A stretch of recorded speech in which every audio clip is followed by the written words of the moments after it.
Part 1, we met the underdogs, the sits teams, the favorites, prey, they avoid. Brave, dangerous, still the bottom of the table. This is where it changes though. These Nets 5 don't hope to cause an upset, they walk in expecting to win. Physical monsters, system teams, and the most stacked squad nobody's talking about. Same rules as before. This is the part 2, the Contenders, numbers.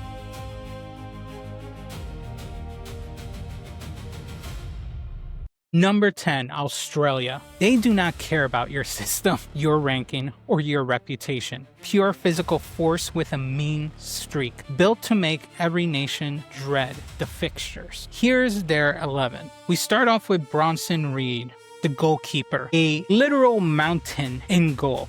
Good luck moving him off the line, because you won't. Buddy Matthews, the enforcer at the back, breaks up everything before it becomes a chance. Then we have Mark Davis from the Indies. Powerhouse center back, all muscle, all menace. Then we have Grayson Waller, the brash front runner dropped into the defense. Big stage arrogance, zero nerves. Then we have Indy Hartwell, aggressive fullback with range. Flies forward, gets back, never stops talking. And then we have Kyle Fletcher, the young superstar in midfield, the athletic focal point, everything runs through. Then of course we have Rhea Ripley, the captain of the team, the engine and the leader. She drives straight through the middle and drags the team with her. Then we have Robbie Eagles, the sniper, pace and precision and transition.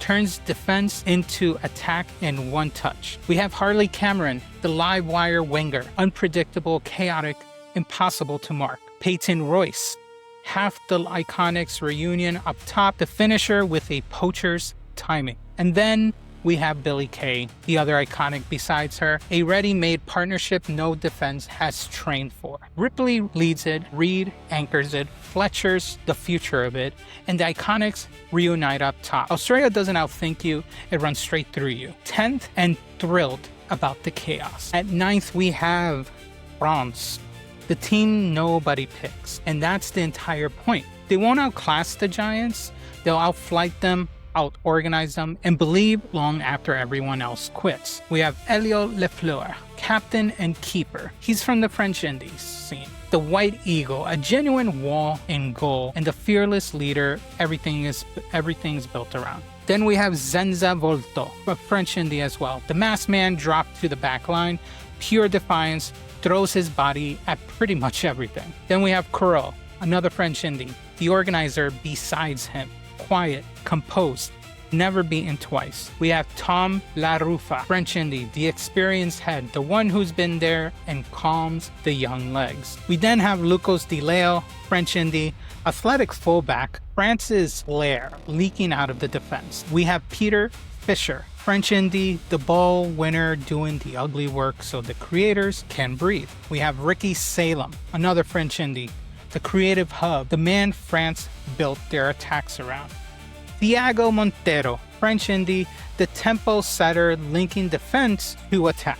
Calypso, French Indie, the counter-attacking spark, punishes tired defense in a flash. We have Gallo Frances, French Indie, the poacher up top, Barrett, cigarette, ice-cold finish. Mila Schmidt, French Indie, the unpredictable wide threat, magic when you least expect it. Lefleur is the star, everything runs through, the rest is France's gritty indie core with nothing to lose. Write these names down. This is the underdog that ends a favorites tournament. We have Germany, the most disciplined squad in the field. They don't beat themselves, they grind you down, punish one mistake, and walk off with the points. They are the machine. We start off with Ludwig Kaiser, the captain, the biggest star, captaining from goal with total composure. Nothing rattles him. We then have Axel Tischer, disciplined, well-drilled centered back, the quiet backbone of the line. Then we have Ilya Dragunov,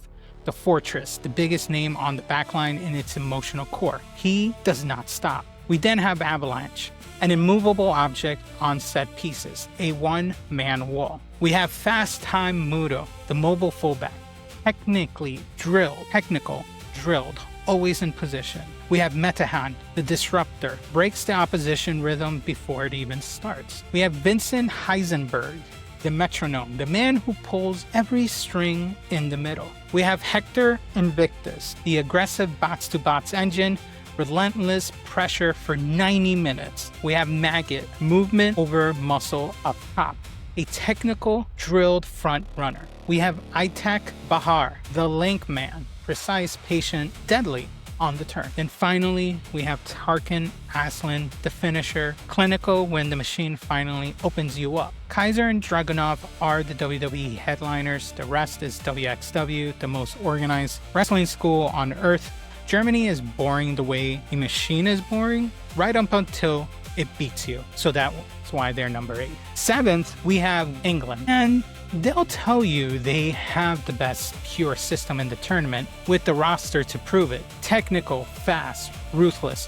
When it clicks, they beat anyone alive. We have Dave Mastiff from the indie scene, a huge, hard-to-beat last line.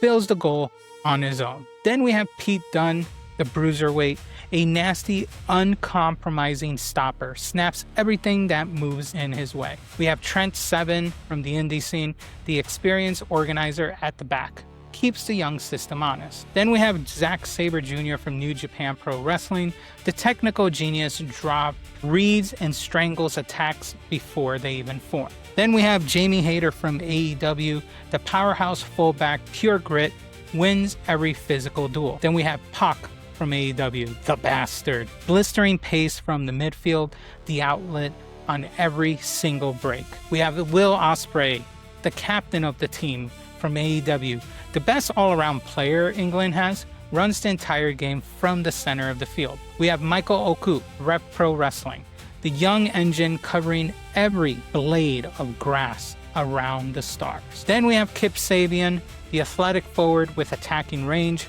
sharp movement in the final third. Ricky Knight Jr., the high-flying finisher, converts the system's chances. Cara Noir from Progress, the artful wildcard up top, unpredictable, theatrical, and dangerous. We have Ospreay, Pac, Zack Sabre, a genuine elite spine. When England's system fires, it's beautiful.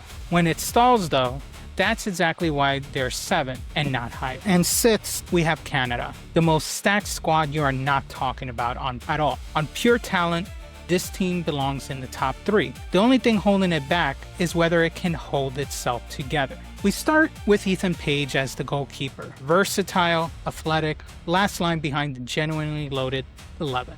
Kyle O'Reilly, the technical grappler, dropped to defense, controls the ball out the back. We then have Josh Alexander, the walking weapon, the Rock at the back, nothing gets through him. We then have Christian Cage, the crafty schemer, marshalling the line, reads the game 3 moves ahead. We have Taya Valkyrie, the aggressive, physical fullback, flies into every challenge in the field. We then have Sami Zayn, the tireless engine, heart, lungs, and the emotional glue of the whole team. We have Kenny Omega, the captain of the team, arguably the most complete player in the entire tournament, orchestrates everything that happens during the game. We then have Speedball Mike Bailey, pure velocity in midfield, runs in behind everything, never tires. We have Evo Uno, the unpredictable, creative on the wing. Nobody game plans for him. Kevin Owens, the brawler's edge up top.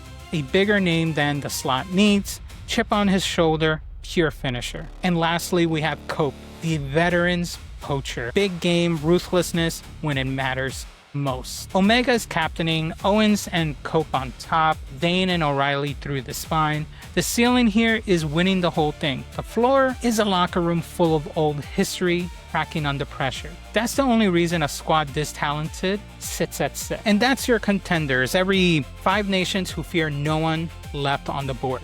But there's a reason none of them cracked the top 5, because in part 3, we reached the favorites, the bloodline, the best midfield alive, the deadliest attack ever built, and the deepest squad in the tournament, number 5 through 1. Part 3 drops next. Comment which contender you back to upset a favorite. Subscribe so you don't miss the final video.